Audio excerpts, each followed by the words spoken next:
Will be seen later tonight immediately following Politically Incorrect on News Channel 5.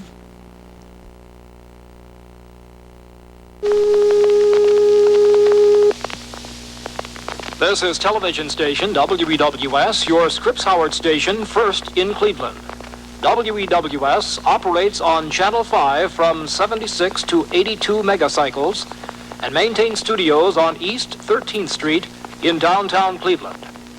On this, the first telecast in Ohio, we take you to Public Hall for the annual Cleveland Press Christmas party with Jimmy Stewart. That's pretty much the way it happened 50 years ago this very moment. And the lives of Northern Ohioans were never quite the same again. Hello, I'm Ted Henry. You know, a whole lot has happened here at WEWS since that first night. And for the next hour, we'd like to share with you some of the images and some of the people behind them that have defined WEWS TV and life in Cleveland for a half century. It all began rather ironically. WEWS was the first television station in Ohio, all thanks to a newspaper. Northern Ohioans had heard rumors about the magic of television and stations that were already operating in New York City right after the end of World War II. But there were no signs that those electronic pictures would be racing through the air around here. That changed in January of 1947, when the president of Scripps Howard Radio, Jack Howard, announced plans to build a TV and radio station in Cleveland. The contracts were awarded to convert the Women's City Club building on East 13th in Chester into Ohio's first television studio, which at that time was being called one of the biggest in the country. It was also decided that the call letters of the new station would be WEWS, the last three letters being the initials of the founder of the huge Scripps Howard newspaper chain, Edward Willis Scripps. Television was something brand new to the company, and they wanted their first station to be a good one. Actually, WEWS FM radio signed on the air first, the morning of November 27, 1947. But everybody knew that television wasn't far off. And as Christmas grew closer, families struggled to install those massive cabinets with tiny glass screens that were referred to as television receivers. The day before our first television broadcast, the Cleveland Press published a special section of the newspaper welcoming WEWS to the city. The pages were a collage of articles and pictures and advertisements, all about what was certainly the marvel of the day. And then WEWS gave Northern Ohio an early Christmas gift that has lasted for the past 50 years. At 8 p.m. on Wednesday, December 17, 1947, WEWS televised the annual Cleveland Press Christmas Party, live from Public Hall, with host Jimmy Stewart. We were only on the air for a few hours that first night, but it was a start. Chances are that more people saw Jimmy Stewart in person in the studio than those who watched it on a TV set. That's because there were only about 300 sets in the whole state of Ohio at that time. But there was an awfully good reason for that. At a cost of $300 and more, plus installation fees, TV sets were just a little bit beyond the income levels of most families back in 1947. In fact, that kind of money could buy a good used car. That was soon to change, though, for as interest in television went up, the prices came down. And by 1948, there were over 10,000 sets in Cleveland alone. Local commercial television was a success, and the news shows were coming on the air at a rapid pace. In those early days, network programming was scarce. That meant that local stations like WEWS had to produce a lot of programs on their own and on a daily basis. Back then, our programming day pivoted around news analyst Dorothy Fuldine. Howdy, Saddle Pals. This is Old Texas Jim. You know, I used to think that my Prairie Palace was the place. But after seeing this new Channel 5 studio, well, I just ain't never seen nothing that's downright pretty. You know, it's the most modern TV studio anywhere, west or east. Now, you keep watching Channel 5 for this new WEWS. It's coming soon.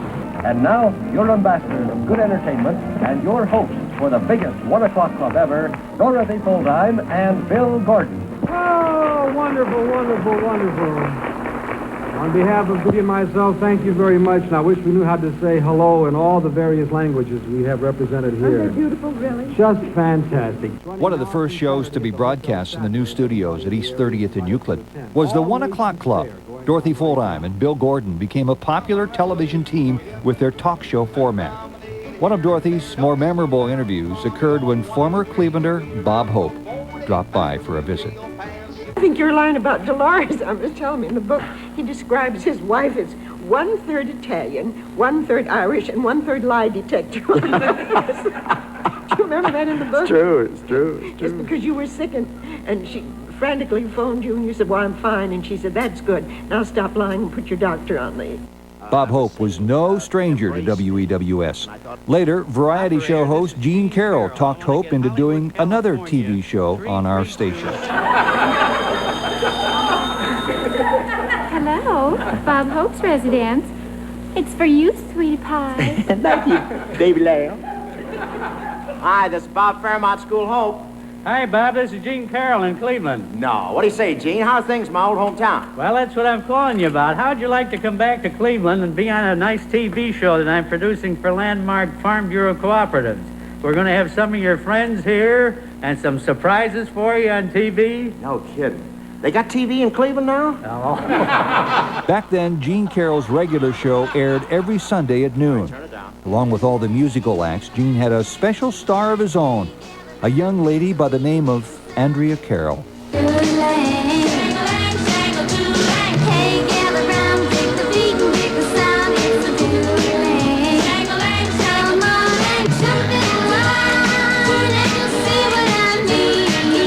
You know, I'm sitting here thinking, there isn't anything that I've seen today on TV that we didn't do on the Paige Palmer Show on Channel 5 on WWS. We started out with doing a woman's show, like a woman's page.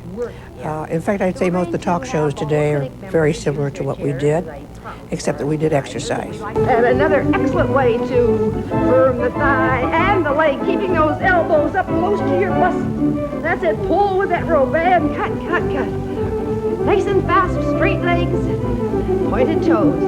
And then, of course, we go through all the calisthenics, and I combine calisthenics and dance and yoga, and then my exercise that was really made a name for me were the fanny bumps and the fanny scoots, because the children all enjoyed that so very much.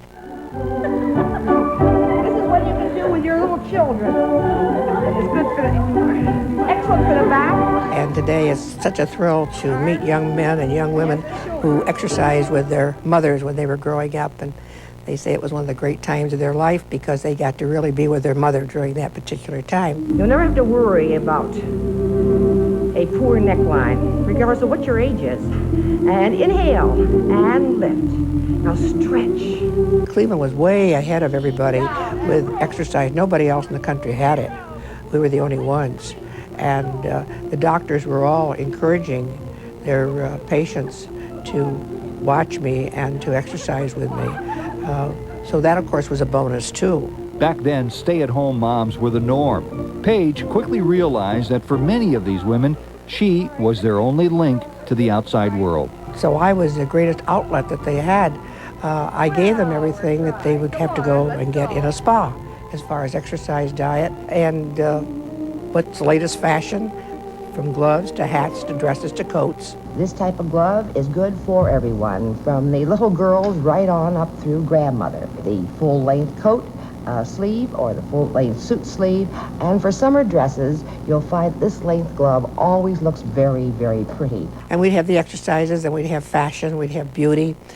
In fact, when we started doing fashion on the air, which was still at the 13th Street station, Higbee's and Halley's said that never ever sell fashion on television. Now, people who have broad hands and would like to make their hands appear slimmer and more graceful will find that a glove such as this will do that trick. How to keep your skin beautiful, how to keep your hands lovely, how to keep your feet in good condition, how to keep your ankles exercised.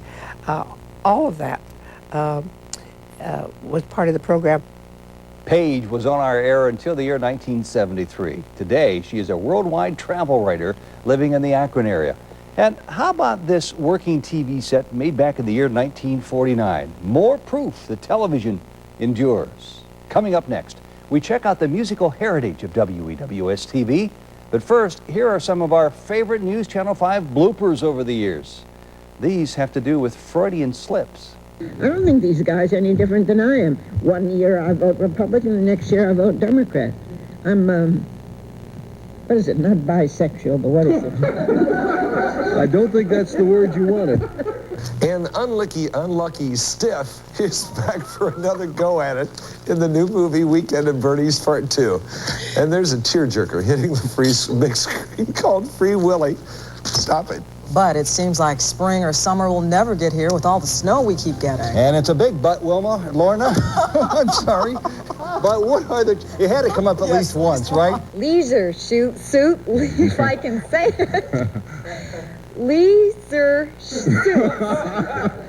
Leisure suits. Leisure suits. I can't even say it. How can I read the story? Okay. Hello and welcome to Edition 5. I'm Marge Banks. So long. Oh, no. Until then, make it a good evening. All right, now the news continues this Friday evening with Eyewitness News at 6. 'Twas the night before Christmas, and all through this house, all of the traps have been set by the mouse. I don't think we're dealing with an ordinary mouse. Mouse Hunt, rated PG, starts Friday, December 19th. Dilbert for Office Depot. Dilbert, I'd like you to meet Ben, our newest fast-track manager. Hi. Ben has no real experience, but he's very tall, so we know he'll go far. I also have executive-style hair. We think it will turn silver. Neat gifts for your favorite executive? Shop Office Depot. For fine pens, phones, computers, faxes, software, briefcases, and more. All at guaranteed low prices. The holidays are crazy, but Office Depot makes sense. You missed your train, Pop. Don't know why I'm even going. I never sold these guys anything. Take this. I can live without that. If I could take you through some recent competitive history. We don't need history. We need news. New AT&T Digital PCS. Digital clarity, voicemail, even messaging all in one. Funny you should say that. Welcome to life on the world's most powerful network. Dum, dum, dum, dum, dum. Da-dum, dum. Da-dum, dum. We thought you'd like to know that new slow roast gravy from Franco American is made by slow roasting selected cuts of meats in natural meat juices for hours. Dum, dum. Introducing new slow roast gravy from Franco American. A great gift idea for Indians fans. Most intriguing people of 1997. And Linda Hirsch with the best bets at the theater. Tomorrow at 9 on The Morning Exchange. Non-stop school closings, only on News Channel 5.